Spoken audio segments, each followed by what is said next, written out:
Hello Sharks, I am Jonathan Little for PokerCoaching.com, here today with another episode of Weekly Poker Hand. And before we get started, I wanted to tell you about a big sale I'm having right now at PokerCoaching.com for Father's Day. You can check it out at PokerCoaching.com/fathers. If you have not checked out my site, we have a bunch of world-class coaches who make interactive content so that you actively improve your skills. We have over 1,100 interactive quizzes. We also have live streams where you can watch some of the best poker players in the world play in real time in a small, intimate setting. So instead of being there with 1,000 players watching the player and you can't ask your question, you can ask your questions in real time. Recently, DraftGanger, the #1 online player in the world in tournaments, streams, and he guarantees a final table every single stream, and he gets it done every time.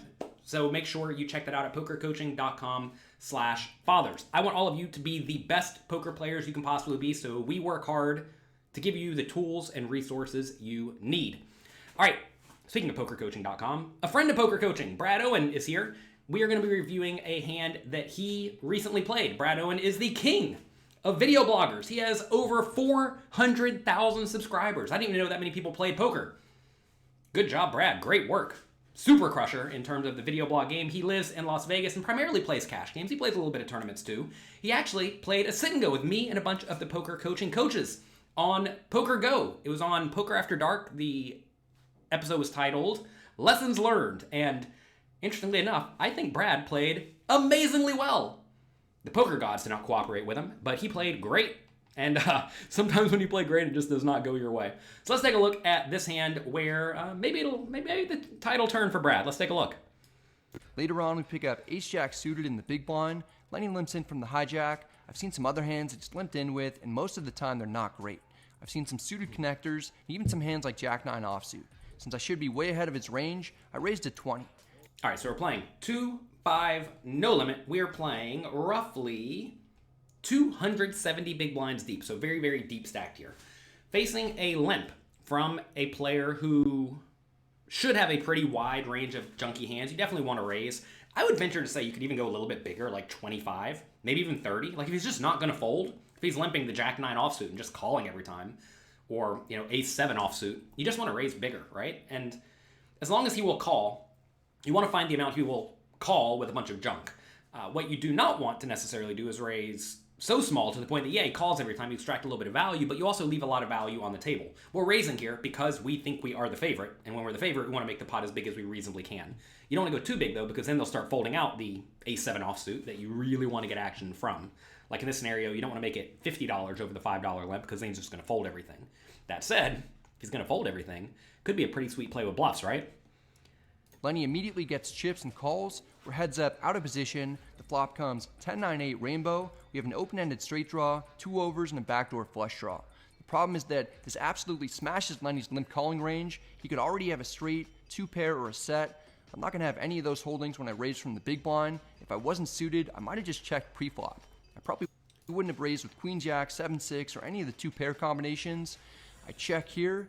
Okay, so I would have probably raised queen-jack suited pre-flop just because we are playing super deep stacked and it flops well. But that's only 4 combinations of hands, right? I would not raise the 7-6, I don't think, or the jack-7. So I agree that Brad does not have very many nut hands. I would probably raise 10s and 9s, maybe 8s, maybe not 8s. I would have raised ace-jack offsuit as well. Like I'm just raising a good, strong linear range pre-flop, I think. Linear range against Lenny, haha. So given this range, or this board does connect very well with Lenny's perceived range, because like Brad says, he limps all sorts of middle connected stuff, I think checking is reasonable, because if you bet, you may get raised. You don't really want to get raised here. And if you check any bets, you can just call any bet, right? Do we want to check raise this hand as a bluff?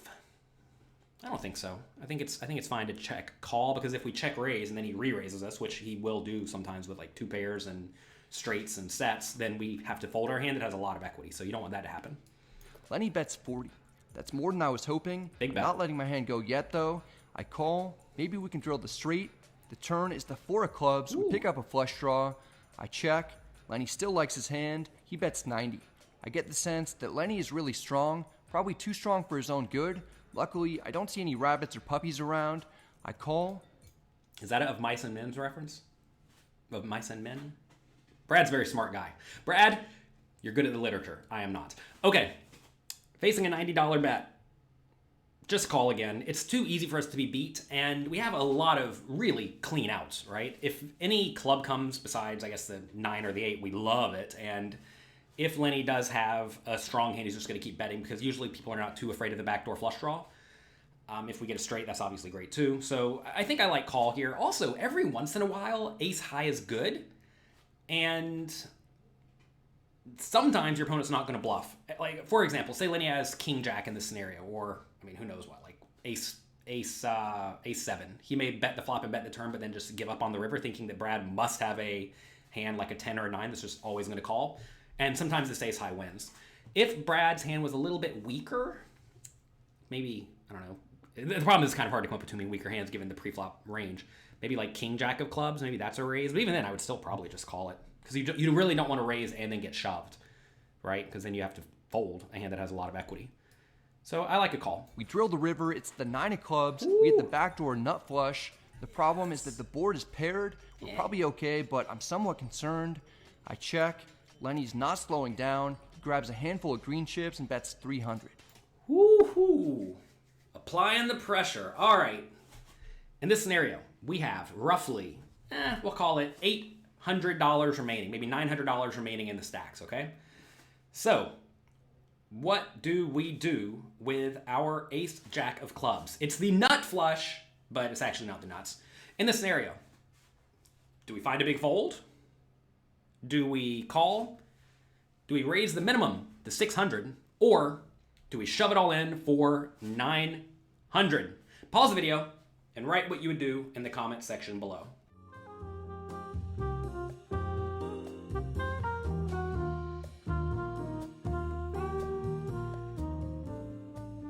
This is a situation where if we were facing a smaller bet, like say a $100 bet, we would definitely raise. But when competent players elect to go for a relatively big size on the flop and the turn and the river, they're essentially saying, I'm incredibly polarized here, which means they have either nothing, in which case he's going to fold if we raise, or he has a hand that he thinks is really, really good that beats the vast majority of our range. Now, the question is, would Lenny play a 9 this way? Probably not, right? Because he's probably not going to blast the turn with a 9 unless it's like exactly jack 9 or maybe 9-7. But even then, a lot of people don't blast the turn with a 9. So the 9 by itself is kind of unlikely, I think.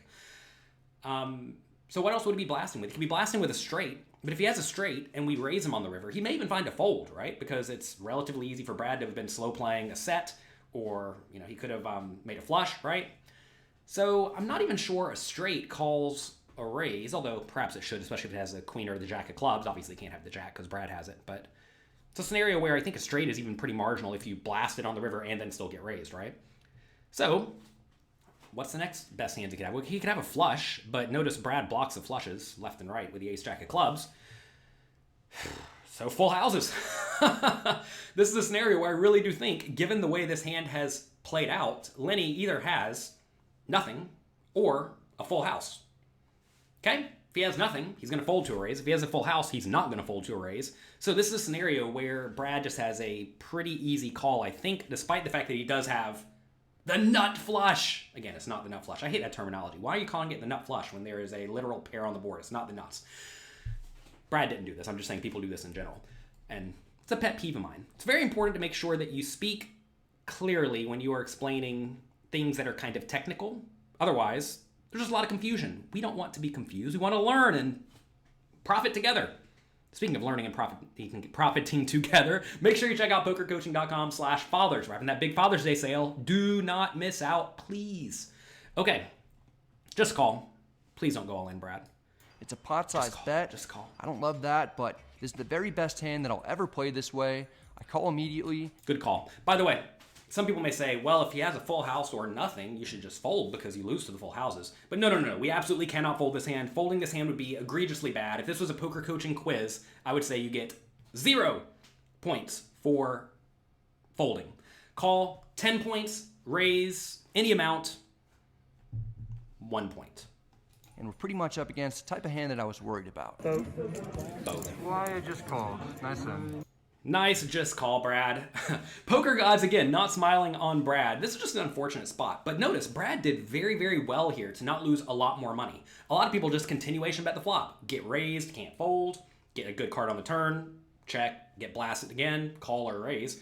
Then on the river they make it and they have to pay off for all of their money, right? Or some people check raise the flop and they get re-raised and either have to fold or stick around with a hand that's in pretty bad shape, right? So Brad played this hand about as well as he possibly could. Despite that, he still lost, but he did not lose as much as most people would lose in this scenario, and that is what makes Brad an incredibly strong poker player, right? You want to make sure you are just maximizing value / minimizing losses whenever you can, and sometimes you're going to lose. A lot of people don't like this idea about poker, that sometimes you're going to play great and still just lose. But that's okay. That's what we signed up for, and that is why poker is an incredibly profitable game in the long run. So that's me it for today. I hope you enjoyed this hand. Make sure you go over to Brad's YouTube channel. I'll put a link in the comment section below. Make sure you subscribe to him. If you like this video, do me a quick favor, click the like and subscribe button below. Also, the notification bell.